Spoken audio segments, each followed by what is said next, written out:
Welcome to Behind the Decks. I'm Amanda, better known as Dig Sista. I'm here with my co-host, Casey, aka Harlan Punk.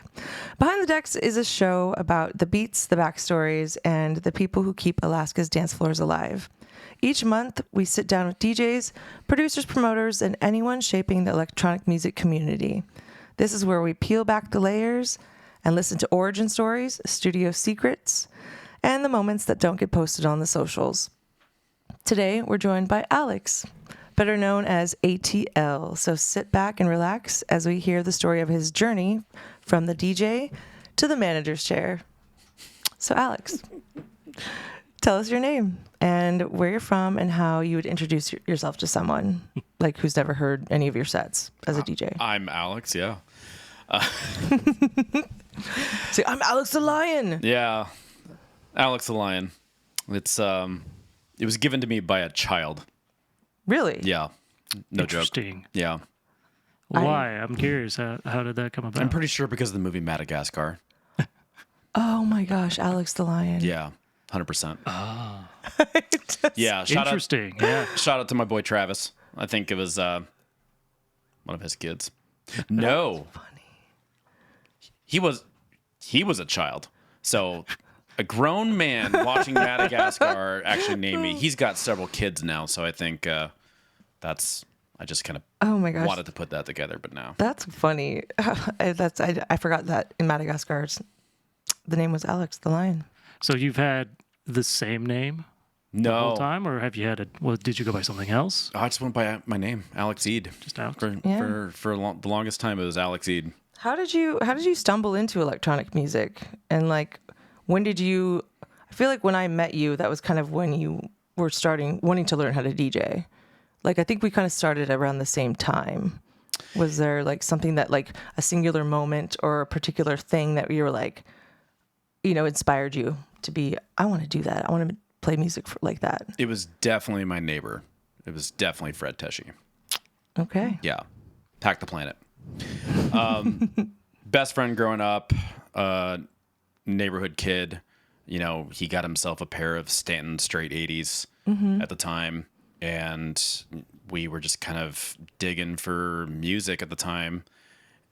And he's the one that kind of got me going to many of the raves that were happening in Alaska in the late 90s. Oh yeah. How did he introduce you? Like, what was the first rave that you remember going to, or maybe the first kind of artist that he introduced you to? Like, I think it was just like mostly the locals. okay.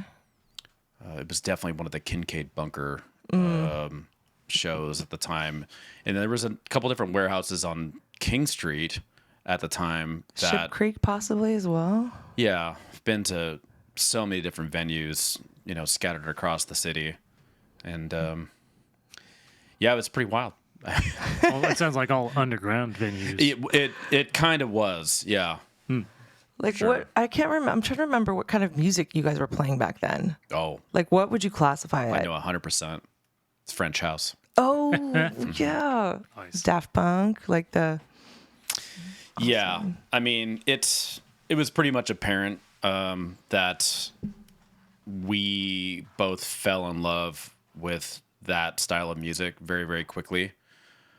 And I mean, I kind of have never looked back from it. And, obviously we're going to talk about more of like why that's kind of the origin and why I fell in love with it. But it really kind of, I think we were just listening to Homework one day. The Daft Punk album, Homework. Album, yeah. Yeah, I mean, that entire record in itself kind of just changed my whole appreciation of music. How old were you? I don't know. We were definitely teenagers. Okay. Yeah. It's hard, because, you and I have been playing for so long. I was trying to do the math. It's definitely 25 years. It could be 27. Yeah. Yeah. That's fairly accurate. Long time. Yeah. It is a long time. It's weird to think about it. Quarter century. Oh my God. Oh my gosh.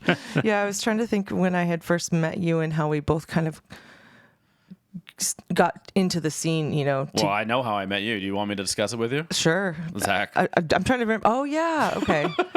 I had a boyfriend back I was in going the to say, day. explain. His name was Zach, and Zach was friends with Alex and his neighbor Fred Teshy, Yeah. and that's how I met all of them. Well, we were putting on shows.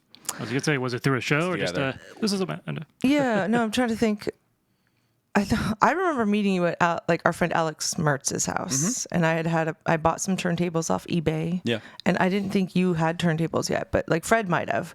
But I remember Fred did. Yeah, but we were getting into like this disagreement because I thought I had bought turntables before all the other boys. Oh. I don't want to be the one to be like, no, Amanda, I have no idea. Like, it's been so long. I know, I it's really hard. cannot I do comprehend remember. exactly. I do remember talking about having turntables, and I remember you were like, "What?" Like you were angry about it because you were like mad because you didn't have them. I believe. No, I didn't. That's how I remember it. I was playing off and experimenting off one of my dad's tape decks and one of my dad's, I believe it might be a Tascam or I don't think it was a Technics turntable at the time. So I literally had like Ace of Base tapes like mixing gosh. into Led Zeppelin, and it doesn't make any sense. That's funny. You were mixing. That was the key, is you were learning something. Yeah, I did have like a little line mixer that, I was using at the time, but it was nothing ever impressive. I do recall back when my dad had a record player in our little entertainment center, and like the first time I grabbed the record while the thing was playing, and it does and it stops. I'm like, I don't know if this is good or bad, and I stopped doing it then. Yeah. But that was kind of my... Doesn't matter if it's good or bad. It sounded awesome. cool. It yeah. sounded cool. So That's funny. When we met, I was dating Zach, and that's how we kind of came together, and we all were DJing. Yes. Or learning to DJ. Yes. And we wanted to play places, but there really wasn't places for that to happen. So like, do you remember like when we started throwing parties, or how that kind of came about? Like when you became a promoter just for your own self, like when we were house wrecking or whatever. Man, the dates are escaping me. Yeah, They it was really, like really early are. 2000s. I mean, Yeah. we don't need exact dates, but I'm just trying to remember like that was the reasoning that we started throwing events. Oh yeah, I mean, I felt like I was the main sort of business mind about it. You were the most responsible. Maybe that was it. 100%. Yeah, we were doing shows at like the rec centers and stuff like that. Like Yeah. that was the beginning.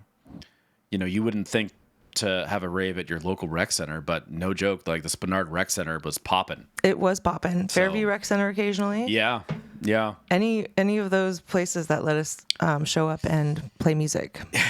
Which I assume was also fairly cheap, too. Yeah. If anything, they would just say, come and bring your gear. And It was, from the Muni for sure. I mean, I believe the prices were affordable, and we kind of just pieced everything together and, rented sound from CLS at the time. I remember that was the only place that really had sound, right? Creative Yeah. Lighting and Sound, CLS. Yeah, and made buddies with one of the guys at CLS, and they sort of invested in doing some shows with us for like a good chunk of time. And when we were doing bigger events at, it's like the trampoline park now, but it was the AT&T Sports Arena. Was that was one of the biggest events I think that we had, wasn't Absolutely. it? Yeah, it was Yeah. the AT&T Sports Center. It was massive. And Yeah. do you want to talk about that party? Well, I as much as I am a DJ, like I love all music, up and down. And I think what I was trying to do at some of those events is we were trying to incorporate live bands and having DJs at the same time. And it worked out pretty well for the Alaska music scene because there just wasn't a lot of things happening. Yeah, and there And was a lot of local bands too. There was still a lot of really fantastic local bands. And there were some great, DJs, and I just felt compelled to make events happen because there wasn't really anything going on. There wasn't another promoter.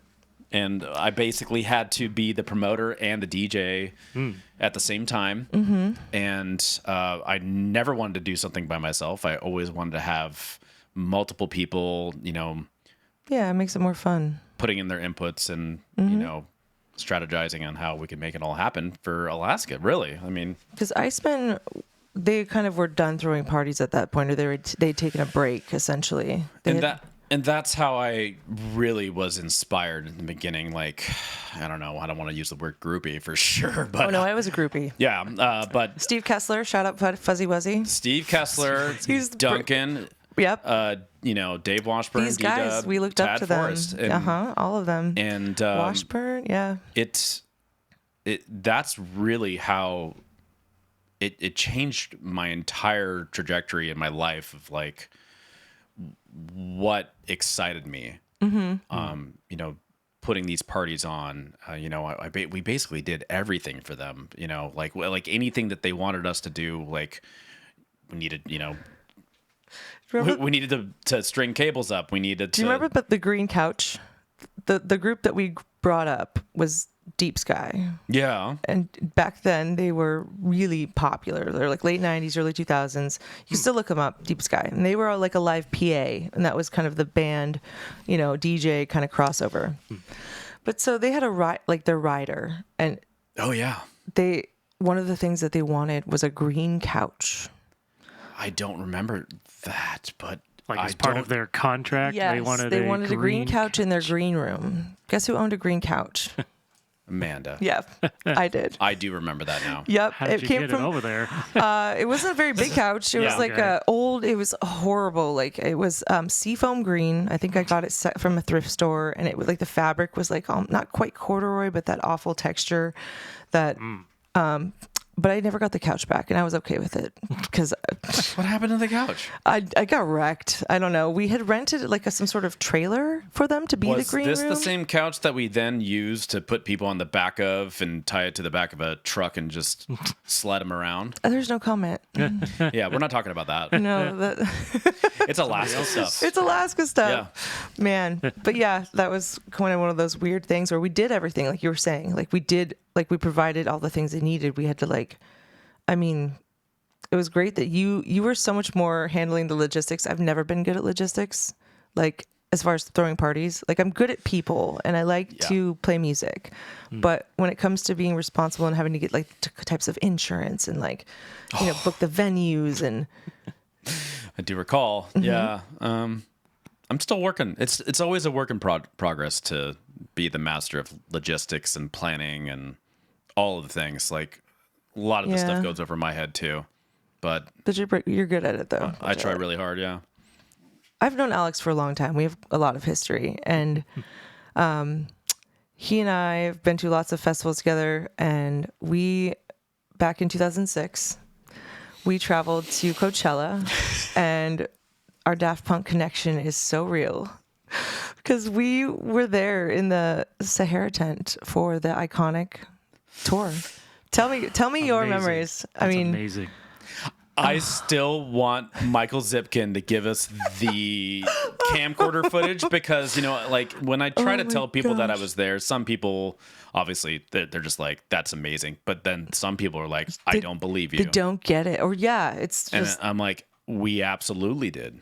And I just remember being next to you and like next to Mike Zipkin, who's another guy who was a former DJ, moved to LA. Yeah. Shout out Mike Zipkin.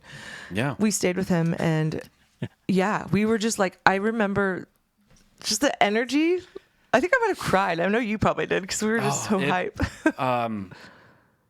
It was, people always, I get it. Like people have transcendental experiences seeing a live show. I knew what we were seeing was going to change everything. I absolutely did. And still to this day, I mean, there are definitely bigger production shows that I've seen now in comparison to 2006. But what they were doing at the time, it completely blew the doors off of anybody else thinking to do a live electronic act of that caliber. And, since I was completely enamored with, French music at the time, it felt like the nirvana of seeing concerts. Like, just like if I could see anything, at any point in time through history, it would to go back to see that 2006 performance of Daft Punk, and it didn't even just happen once. You and I saw them again. I was gonna say the same year, right? 2007. Okay, the next year. So we then in Seattle Yeah, also saw Daft Punk for the second time. yeah. Was that the Showbox? Yeah, what show was that? No, it was the Whammoo Theater, Oh, which Whammoo. is basically part of 2007. Questfield. It's Seahawks Okay. Stadium. It's Big time. massive. Yeah, big. Big. Like, yeah, I could not believe that we only saw them twice in 1 year. But I mean, just what do you think the biggest, like, I mean, people talk about that moment, you know, and it's so hard to kind of describe, like, how, like, what was it in that moment that made it such a, like, an influence the scene, so, like, the electronic music scene? Like, what were they doing that was different? That I can't speak for them, but like I mean, can like, just like, how did it make you feel where you wanted to, like? I was at I would say I was at a low period for DJing wise. You know, I kind of moved. I was still living in Seattle at the time, and you know, the Seattle DJ scene was really tough to kind of crack because everybody was like a fantastic DJ there. Yeah. And like that's how I had to get my chops and realize that I had to step up my performances because they were so good there. And I think I was still living at Seattle at the time when we went to that show in 2006. What but then, year did you move to Seattle? I don't recall. I think it might have been 2004. Okay, and you moved there with Colin Bonfield? Yeah. Okay. Well, a bunch of others. Yeah, Colin Bonfield. Who else? Sean Francis Oh my gosh. and yeah. Fred. Oh, right. Fred Tesh. Yeah, and you guys had a big house. We did. And I remember coming to visit. So that's, yeah. Yeah. And then we went and saw Daft Punk. Yeah, I mean, well, you know, we went to It wasn't just... We were on the Coachella trajectory before it got insane. Like, I went 2004, 5, 6, and then 7. So I went 03 to 06. I don't think... Well, no, I went 03 to 07. I went every year. Like, it... Yeah, and it just, you know, got the taste of, like, the festival bug. And Yeah. The thing I love about you, though, is, like, there was lots of artists that... Alex and I shared a tent in the middle, and we were, like... It was hot, and it was miserable. it was not great. It was not great. No. But you know what? We made the best of it. Yeah. And you told me about this group. Like, you just were in the know about all the artists. Like, Digitalism. I'd never heard of them. You were like, guys, we have to wake up at 11 o'clock. It's like 11 in the morning, and we partied all night. And you, like, made all of us get up, and we walked to the stage, and I was not stoked about it. But, like, you were right. They were amazing. And, like, to this day, Digitalism, like, you just knew... Like, you've always been really good. I want to know who has the title of digging for music more, me or you? I don't know. Because We don't have to take a poll because we're both really good at it. I don't know. I just Yeah, we could put a poll. I don't do it as much as I used to, for sure. Just like scour for new music constantly. With vinyl, it was different, though. You know? It was harder for sure than it is now. It's just everything's so easy now, I know. in my opinion. But It's very it's also music's so accessible, Yeah. and like it's instant. it's So, great. I love that. Yeah. Yeah. It sounds like the show was very visceral. Going to any of those concerts, I where mean, it's undescribable, yeah. but also it hit Yeah. you in such a deep core, goosebumps, and multiple times probably. They were just, they had this pyramid, and it was like the first time I'd ever seen anything that was just so like in your face, you know, for like a DJ. They Was were it lighting Daft Punk. grid, right? Yes. Yeah, one I of mean, a kind.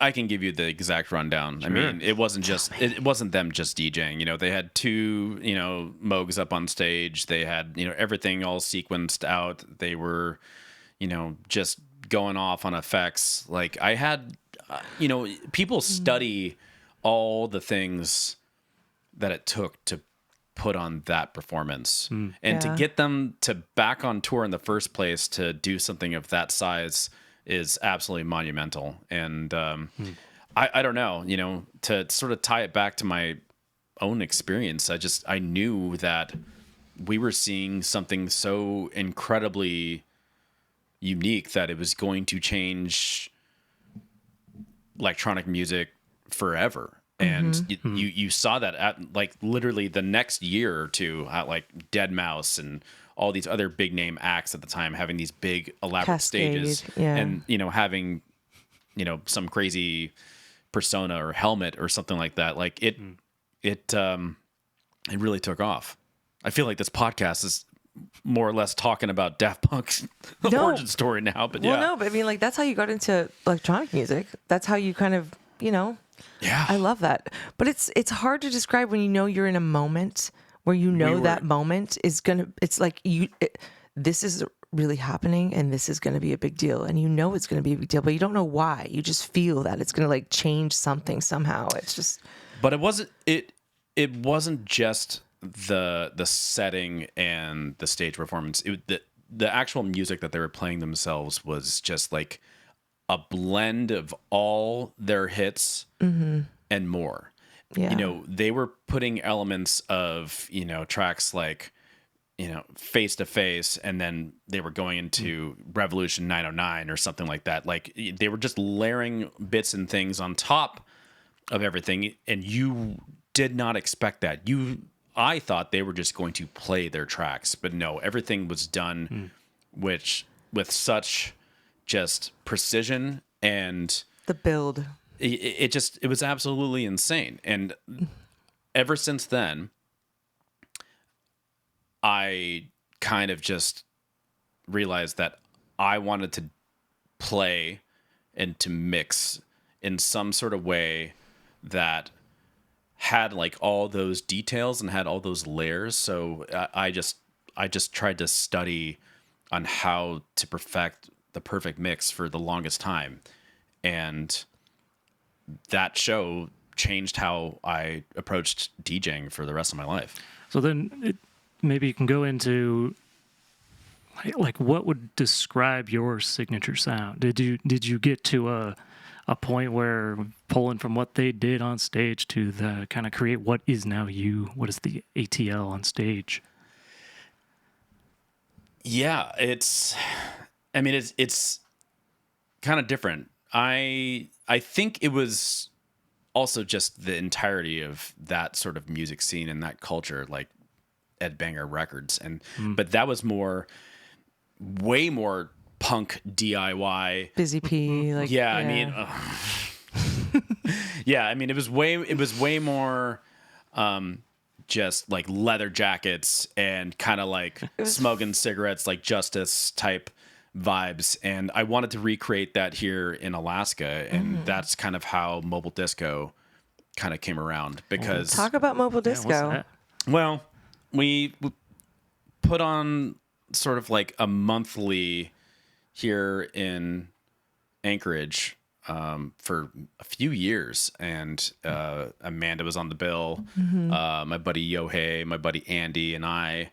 Mostly ghostly. Yeah, and it really was just kind of this really audacious house party vibe, and that's what I wanted. I wanted like sweaty ceilings.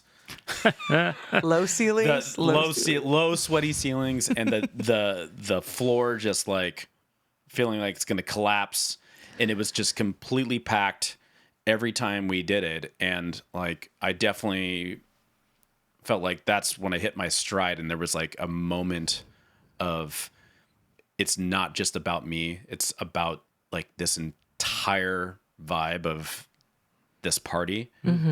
I had to keep capturing that. Yeah. And It was that punk, like some of that crossover too. Because you think of a punk show and a punk scene, like, and like I remember that. Like, remember the Beatos days where there was like EDM and like rock bands, and we were all just kind of playing the same venues, but it had the same vibe where that energy was just insane. Yeah, I mean, I was like the go-to DJ to like either open up for bands or play after bands, just because at the time, I was considered, when I was going through the mobile disco era, I was considered kind of an open format DJ, but I was playing like a lot of indie rock and mixed with electronica and some EDM and hip hop and just like everything across the sun. And it just made me realize that I don't have a genre anymore. You know, Yeah. me coming from a place where it was just like, nah, I just like filtered disco and French house and like really, really kind of like looped, sampled, repetitive house music. And now it's just like just a huge wide arrangement of different genres, and because I can't stick to one genre, I can't stick to one BPM, and But do you like it? Yeah. It's hard. I've had to kind of rein it in lately. Never. A little bit. So mobile disco. What was like the idea? Like what was mobile about it? That we're just. I don't know. I think at the time we were thinking it's going to be in multiple different spots, but you know, like I totally ripped that name off the Simeon Mobile Disco guys. Oh god, where do we have primarily? Where were they at mostly? Simeon Mobile Disco? No, the shows that we threw or you threw mobile disco. It was at the Avenue and the Anchor. Okay. And I'm not really quite sure. I think those are the two I remember. Yeah, I mean, it was all downtown Anchorage, you know, but we just made it a point to really promote the crap out of it and made sure that we only did it once a month and that it was something really, really special. It wasn't like every weekend. So like people would like look forward to going out to one of our shows. And it made me realize also that you really don't need to play out as much as you think. Of course it's fun. You know, I really enjoy DJing a lot. It, you know, scratches that itch, but it's more special, I feel like, when people specifically come to a show to see you because you're not so available. Like you don't play every weekend, and it's a kind of a thing you're curating when you're doing it, so they are excited to come see, you know, ATL play. It's exciting. Like you've always been sort of, you know, like this curator of vibes, and so, you know, after doing the mobile disco and feeling that like kind of energy of the show and wanting to like create the party, like it's so interesting to me that you've kind of found your way into like the manager's chair. You know, like, do you want to talk about that at all? About like maybe, Sure. I mean, you're still a DJ, you're still doing your thing, but you've also now, I mean, in my opinion, I feel like you're managing one of Alaska's biggest up and coming DJs and producers that we have, like, you know, poster child. Yeah, I mean, Taylor's got something special for sure. And I think that is another, like I had a lull again. And, you know, I think you invited me out to one of his shows maybe a few years ago. And he was literally playing a whole bunch of tracks that we used to play and we used to hear. I knew you'd like him. And music is timeless. Absolutely. And I was just like, oh man, yeah. I remember you coming up to me saying, Amanda. And I was like, I know. I was like, I understand. I was Spark was in his eye. Yeah, I was like, this is why I wanted you to come see him play. I think, you know, COVID really kind of threw everybody for a loop there. And I wasn't really playing that much anymore and feeling kind of like I left the scene, but you know, really the scene was just like kind of like sleeping, and you know, it turned to people's basements. It turned to like I had found my place with some friends, like Rachel Monet. Like I had found we created a spot where then we instead of going, great. Yeah, it was wonderful. We were still able to play music, and I was really lucky to meet some people who had a space that we could still kind of do that. And so, yeah, like we kind of like we didn't like lose touch, but like we didn't really like, we weren't as communicative, or we weren't actively playing shows together. You weren't promoting as often because COVID, right? So yeah, but that's also on me. I think I just I took a step back, you know. You were one of the like the biggest. You opened for Hippie Sabbath, like all the big shows. Alex Lyon, you were always on the bill, and so I was like, you're an amazing DJ, one of the best, actually probably the best that I've seen live because of what you do. It's true. Like, so I love that, you know, you took a step back and now you're deciding you can see talent. And so when you watched Taylor at the Poster Child and Friends, I think the show was called. And I wanted you to come watch him because I knew it would get you excited again. And I'm really glad that it did, and that it kind of, Yeah, it definitely threw me for a loop. I was pleasantly surprised, and just seeing his raw talent and seeing his, dedication to music that I loved, it lit another spark. We never really know when, like, the scene, when we fizzle out sort of and lose steam as performers. And but I tend to go through phases for sure. I still like love everything, every bit of music to the core. I love, going to shows and participating. But I think there was just a point in time where I just wasn't feeling inspired.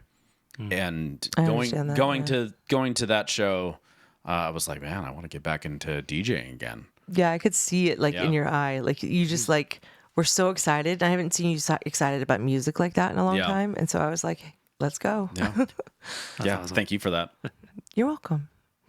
I like to connect people. That's my talent. Like, is there like a really big difference between, being a manager and then like being an artist on stage? Like, what's the biggest difference for you?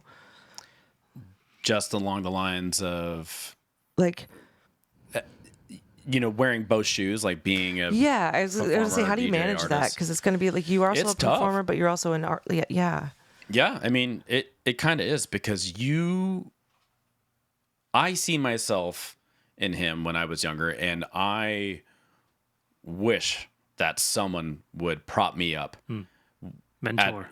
When I was his age, and to keep on telling me to, keep doing production, keep trying to make music, because I had a whole bunch of unreleased stuff that the world will never see, that I was scared to release it. So I think one thing that sets me apart from a lot of other people is that, like, I constantly make remixes and edits.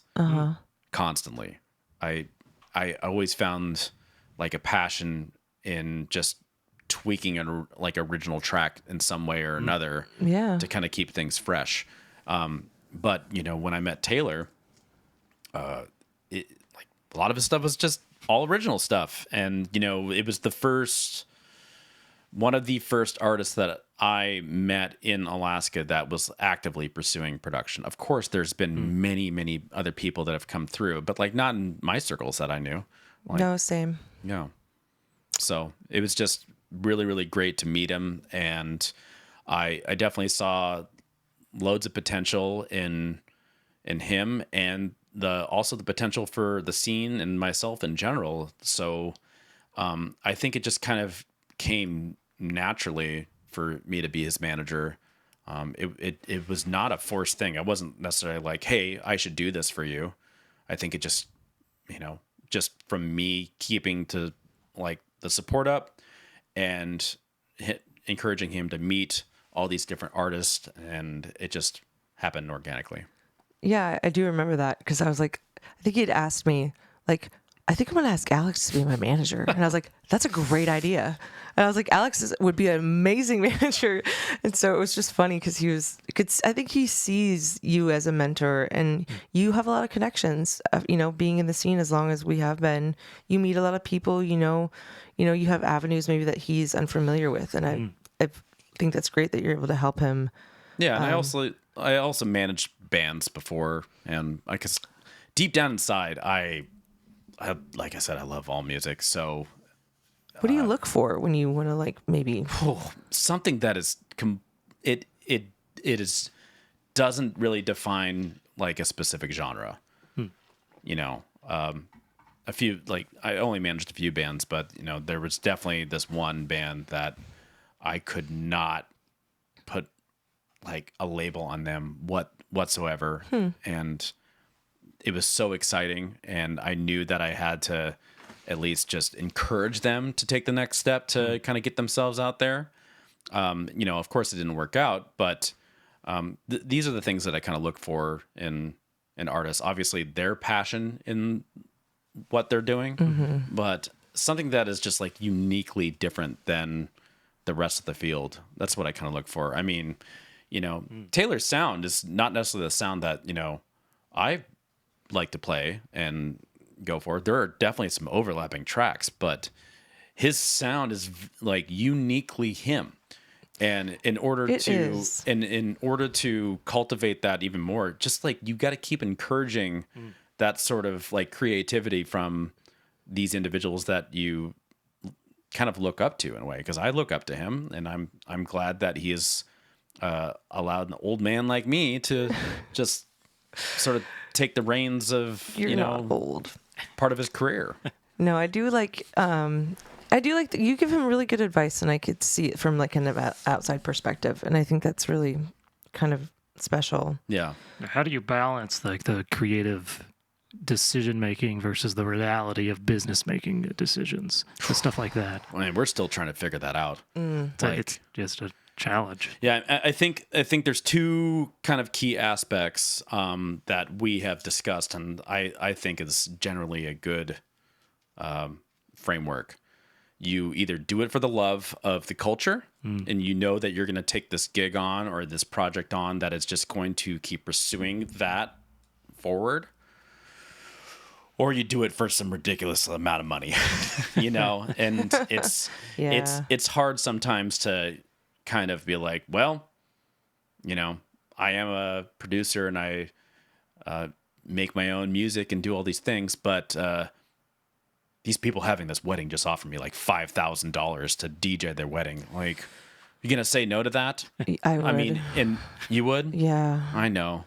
I know. There are different people. Like, and I think I've definitely taken some of those approaches. But I don't know. $5,000's a lot of money, and man, like, I mean, I'm just saying, that's like, a good amount of money. oh man, it's just so hard. Yeah, and that's kind of how you got to kind of like look at some of these things to like advance yourself, because of course, it can't be all monetary, and it shouldn't be. But what it should actually kind of provide the framework is that it helps us, and it helps me and anyone that I'm representing to kind of make a decision. Number one, does this advance what your vision is, and advance the culture, and advance like building the scene up, and will this make you happy, like excited to do it? Yeah. Like, that's the number one thing. And if that doesn't add up, like, you just don't do the gig, or you just don't do the project. Yeah. But number two, I'm sorry, like, this is the world we live in. The number two is like, but if we give you a bunch of money to like maybe do this one-time thing in the middle of nowhere, Alaska, because we're in a small state, I don't know, man. I mean, I kind of encourage like anybody that I'm going to represent to like also think business-wise as well. Yeah. Yeah. It also helps you get ahead though too, if you're trying to actually pursue that. Yeah. Because you need money to do it. Yeah. Any tips for a DJ trying to build a brand? Oh my God.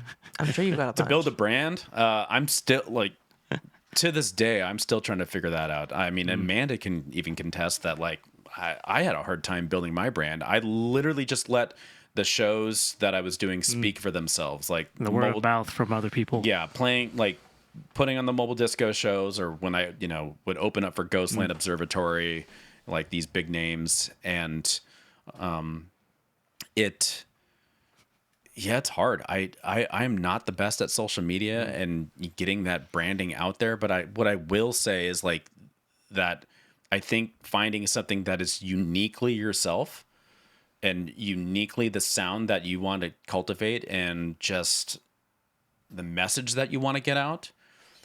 I mean, literally everybody is special in that regard. There are multiple people within every metropolitan area that dream of, being an artist of some kind. And, like what Taylor has said before, like, you have to put yourself out there. That's true. I really think like the biggest tip is like kind of, taking some social risk to kind of just get your name out there. It's something that I wish I would have done more or less back in the day. Yeah, for sure. I mean, it's not easy, but like if you're a genuine person, and you are, and Taylor is, it's like you just have to go for it and just keep your end goal in mind, and just be authentically yourself. And like one of the things we had said was like embrace the cringe. You know, like if you're gonna put yourself out there, just do it. You know? Yeah. Don't worry about what other people think if this is what you want to be and what you want to do. But I always did. I always kind of was reluctant to kind of like do things that were cringy, and now I kind of look back at that and I'm like, you should have just rolled with it. It's who fine. cares? Yeah, exactly. But you know what you learned, and now you can like tell that to other people as like good advice. And so I'm gonna hand over the rest of this interview. I'm just kidding. I'm gonna have Casey take over a bit and dive into your creative process. Sweet. And how you curate your style, and what your go-to techniques or your methods are for maybe like curating sets or just, making music. Yeah. And all right, Alex, let's talk about some of your production life, some of the like styles of trying to find your set designs and other, I guess, selecting tracks. We talked a little bit about how you both are kind of diggers into finding uniquenesses. Maybe you can just describe a little bit more about selecting tracks. Like, how do you do that? Do you just go straight into catalogs of online sources, or do you go to YouTube and listen to stuff from random albums? Is it just, what do you do? I hate to say it, but I'd probably like listen to the first, 20 seconds of a song and know if I'm going to like it or not. That's it. really, I know it sounds crazy, but no, it's 20 seconds. maybe. Do you skip through? Yeah, I mean, I will skip through. 20 seconds in, maybe somewhere in the middle, and just see where that buildup comes. I guess in, I or- just I'm a lot of. That's good. Come on, man. Sorry, I'm trying just kidding. We know I have Leave it in ADD. there. I'm a fidgety person. I'm so sorry, guys. You leave it in. Yeah, I mean, everyone's gonna probably say a very similar thing, but man, it is about the groove. I will know within the first part of a song if the groove speaks to me. If I like the groove, it doesn't even have to be a certain tempo. I will still claim that I don't have a select genre of the stuff I play, but it has been a little bit more selective these days, just because primarily I've really only been playing electronic music. So, yeah, I mean, it really depends. But the groove is number one. It is definitely the rhythm of the track that is going to entice me, whether it be the drum programming or the bass line.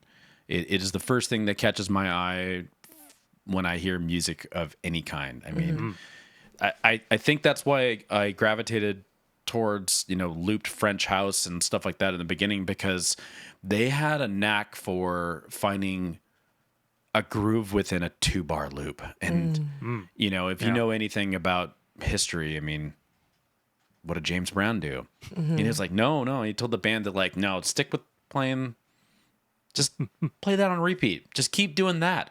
And be like, well, isn't it going to be repetitive? I'm like, I don't know. It's kind of infectious, don't you think? So I think I kind of have that mindset where I'm going to like something within the first few seconds of the song. And I know that might be like a quick judgment call, and I've definitely made errors, like, skipping over tracks and, Yeah. So when it comes to like building a whole set, say you got to build an hour long or a 2-hour set, what's the processing behind that? Let's like take, for instance, something like a set that I would do for opening for Ghostline Observatory. I'm playing in front of a Beartooth theater crowd. We don't really have a bunch of, heads there listening to dubstep and electronica stuff. So you got to kind of craft something that is going to appeal to yourself, because you don't want to just play a bunch of hits that people might know. Yeah. You got to try to find something that's going to appeal to what you love, and also that's going to get these hippies boogieing because I got people Yeah. moving. yeah, I mean it's pretty important, man. Like my goal is to have people dancing the whole time, and it doesn't happen every time, but I feel as though once I get them locked in, Yeah. I can potentially keep it locked for the entire set. So there's a lot of thought that goes into it, really. Yeah. So whether it be, some, kind of obscure, sort of like Italo disco track that kind of get people like interested, like, what is this? Like, this is different, or something that is going to be like bombastic, like Yeah. Beastie Boys. So it sounds very like improvised through most of your set, or do you try to pre-plan into it? The best piece of advice that I can give any DJ, and I think, is that try your best to be, improv and on the fly for certain things. Like, know how your tracks kind of work with multiple different tracks. I think that's a good frame of reference. But what I do for big shows, and not all shows, is I try to plan for the first half of the set and get it dialed, and I do hot cues. I use them all the time. I will mix in, on, intros. I'll mix in on the breakdown. I'll mix in on the bridge. I will put like only a snippet of a song in. I will use acapellas. I will use whatever at my disposal to make the set as surprising as possible, because what I really am after is like capturing a moment where somebody that's really into music will be like, whoa, I haven't heard this song, but why is... Yeah, when people know it, they're like, I know this. And you can see in the crowd when they're reacting to, like, he's playing that track. Yeah, like, why is the instrumental, a David Bowie song, and there's like a... You just like you do some crazy witchcraft work up there. It's really fun to watch. Yeah, it's just like I will just try to match two things together that might not want to be there. So you're basically doing everything: beat matching, mixing. You're using effects. Absolutely. Is there like a go-to effect you always use, or No. you just kind of play with all of it? For the longest time, I hardly touched the effects. It was just all EQs and levels, and maybe an echo out. But I think now playing on primarily CDJs and a Pioneer mixer, I'm hitting a lot more effects than usual, because it's so nice. It's so easy to use. But, you also need to understand, like, when I was playing those shows, I was still playing on vinyl or like time code records. Like control vinyl, yeah. And, I didn't have all those effects at my disposal. So what you had to do is learn how to be incredibly creative with what you were doing, and let the mixes have all the effects that you need. So my thought process is, it's like, if two things mash up really well, let's be honest, like you hear mashups, I'm trying to do that same thing live with any genre I'm trying to do. And I don't want it to be absolutely chaotic. Like, I want it to make sense. So I had to get really, really good at blending and transitions in order to do that. And I love the surprise that I see on people's faces when I do two tracks that they wouldn't, think would go together. I was trying to give like an example. I don't know why I said David Bowie. I think I was doing something with like like a David Bowie tune, and it had like some weird Basement Jacks like acapella on top. Yeah. And people were like, what the heck? Like Red Alert and Like Outcast or something. Like, yeah, you do like, but I mean, yeah, I know what you I mean. love Outkast. So That in the moment stuff. yeah, I definitely made like sort of edit and cool remixes of like things that I absolutely love. And So is there like a preferred vinyl or digital? Do you have a choice? man, Like vinyl or time code vinyl? Like I don't know. Have you done much sets as of late that have been a little bit of mix of both, where you've got a vinyl No. and digital? But I want to. yeah.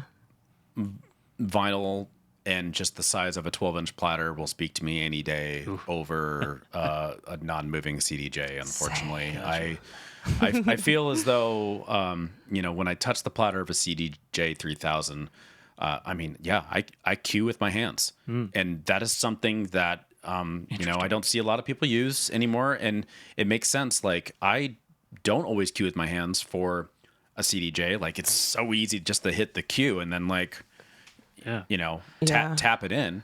I don't touch the platter as much as I used to, but my buddy's got a Rain 4. I have a Rain 4. He has a Rain Performer, and that is the closest thing to a digital and turntable experience. Like they're 7-inch platters, but the motor on the 7-inch platter is so awesome. And Really? I would not say that I'm the most gifted like turntablist or scratch DJ, but I aspire to be like, it's still like a work in progress. And I do some cuts and some little tips, flares and tricks and stuff like that. But You still scratch it up. I've seen you do that. It's pretty fun. 'Cause, Yeah.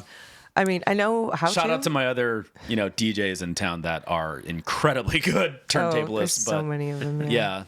I try, but I feel like the name of the game is to get the mixing and my music selection to tell a story and to keep people really engaged. You do that, I think, really well. I mean, you're entertaining to watch because you do those fast cuts. You play. People used to tease you because you don't ever play the whole song out.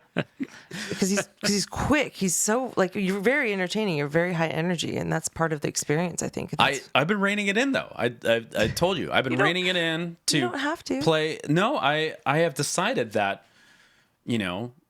playing a majority of the song that people love to hear is important.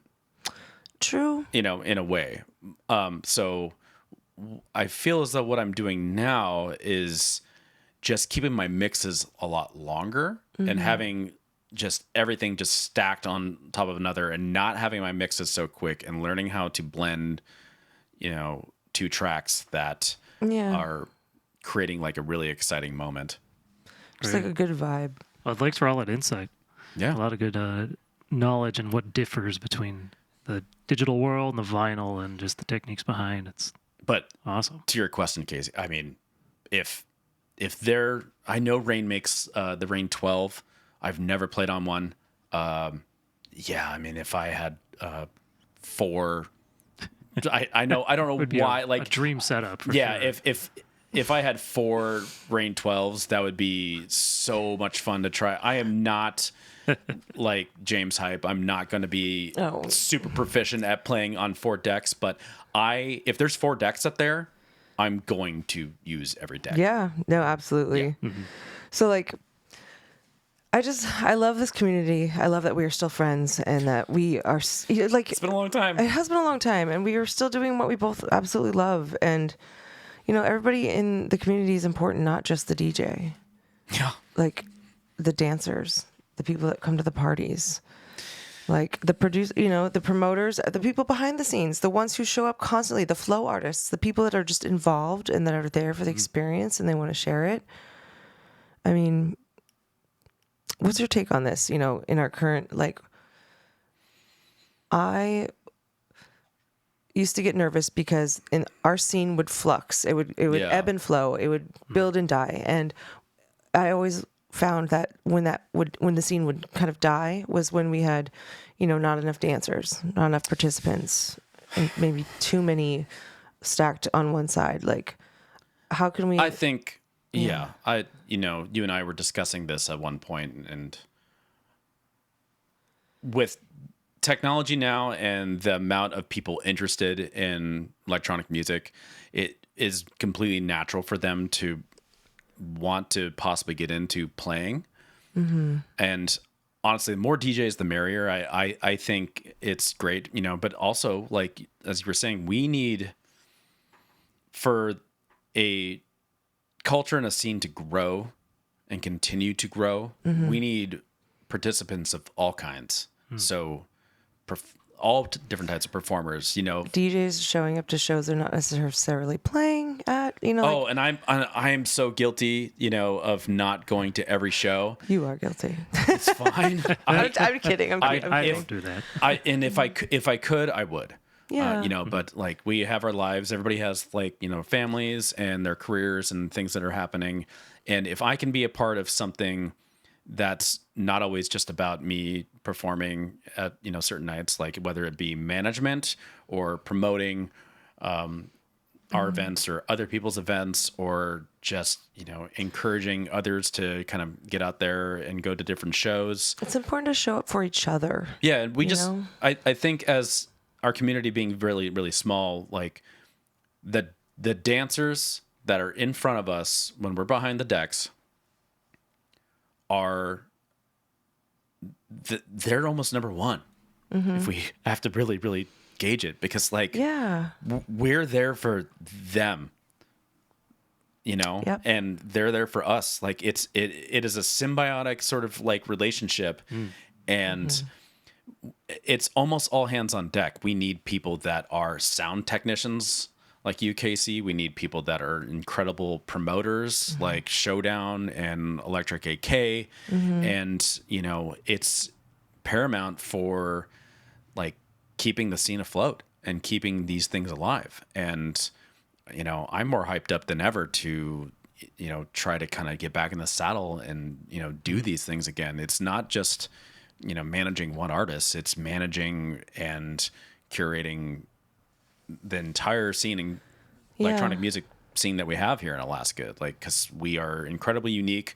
We're landlocked as all hell. Yes, we are. And we can't always rely on, big acts that come up here and save our dance floors. We have to save our own dance floors. And, like, there's enough room for everyone. There's enough room for all the genres. And I just want people to support everybody doing what they do. Because honestly, there's not enough people to, like, not show up to shows if you want to, like, continue the scene to grow, if you're able to, obviously. I mean, I think I am able to most times. So even if I'm not playing, I love to go because I want to see people having fun and sharing that passion that, I just love so much. Yeah, I think there's room for everybody, and there's room for this continuous growth, and we just got to keep on, trusting the process that Alaskans are going to be resilient, like we always are for many things, and we're going to, like, keep invigorating these. Like resilience, we're resilient. We're going to keep invigorating these scenes that we have, and it's exciting. So we're going to do some rapid fire questions. Yeah, we got a couple minutes left. Rapid fire. Rapid fire. These are quick answers. Casey's waiting on Reddit. Little thought behind them, but the fastest answer you can. If you want to explain it, totally fine. Just take a couple seconds. First thing that comes to your brain. First thing that comes to mind. Oh, God. We already kind of asked this question, but I'm asking again. Vinyl or digital? Vinyl.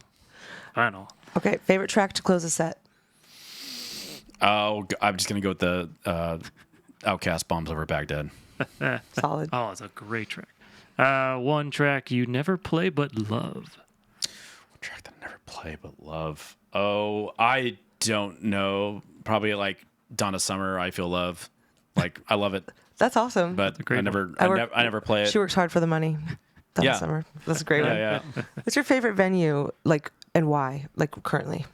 In Alaska or throughout the... No limit. No limit? Yeah, favorite venue. Wherever you Oh, I don't know. Rev Hall in Portland. Revolution Hall. Rev Hall. Huh? Yeah. Oh, that's awesome. Man. And then maybe favorite city you play in? Favorite city for me to play in? Yeah. Only played in a few, but I would probably... Oh, man, you're putting me on the spot. Yeah. If I was going to say Alaska, then everybody would just kill me, right? No, it is probably Alaska, because this is just, Hometown. Like, it's where it started. We just have the craziest energy here. Yeah, we party different here. We do party different here. Yeah, I have played in other cities, but, like, it's still it's not quite the same. I know, man. It's so hard because like we could talk about so much, and like continue on. We have so many stories. You know, that's what's exciting to me is like trying to nail it down to like such like an hour. I mean, can't we just like throw in little odds and ends there and maybe stitch it together? I don't know. I have no idea. I don't know how this podcast world works. I don't either. I just like to talk to my friends about music. So, but We appreciate you having we're me done. on. Thank you so We much, are? Alex. Yeah. Can't do anything else, huh? I don't know. Then we can do whatever we want. But I just want to thank you for coming on my podcast. Thank you Behind guys. the Decks. This is really, really cool. I mean, Right? yeah. It's super fun. I want to talk to everybody about like music and like the Alaska EDM scene, and it's going to be exciting. I think I'm going to hopefully have my next guest already. Possibly the... Can you not announce it? No, I mean... We can. Yeah, Sacred Acre. I want to talk to Chris and Cody, the guys who started Sacred Acre. They're the shit. Yeah, I want to know the story. That's all. Don't worry. It's okay. No, they're awesome, and Dude, we're so helping out much- with them again. I'm 'cause- so excited for you. The future is so bright. And you know what? I'm going to be DJ when I'm 80, so let's go. I guess know? so. Let's do it. Awesome.